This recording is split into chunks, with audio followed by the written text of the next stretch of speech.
Des drapeaux en berne dans la capitale ukrainienne.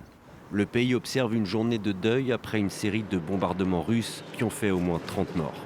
Plus d'une centaine d'immeubles ont été touchés selon la présidence. L'ampleur des destructions témoigne de la violence des frappes les plus meurtrières de l'année. Dans la nuit de jeudi à vendredi, la Russie a continué de lancer drones et missiles. Nelia, 74 ans, l'a échappé belle. Nos défenses ont abattu une trentaine de missiles, mais l'un d'entre eux a foncé sur nous. D'un coup, tout n'était plus que fumée et poussière. Je suis tombée, je ne savais plus où j'étais.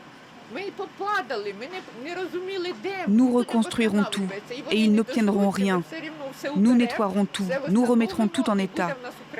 Et nous aurons une Ukraine prospère. Des diplomates étrangers ont été invités à venir constater l'étendue des dégâts. Le Japon est aux côtés de l'Ukraine.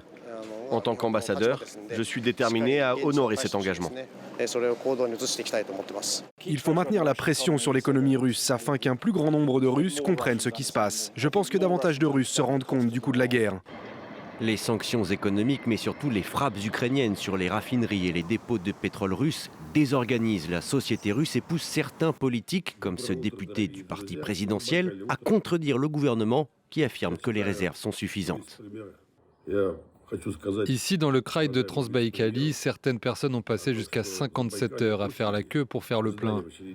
Imaginez un peu ce chiffre. Des gens ont attendu 57 heures pour obtenir du carburant.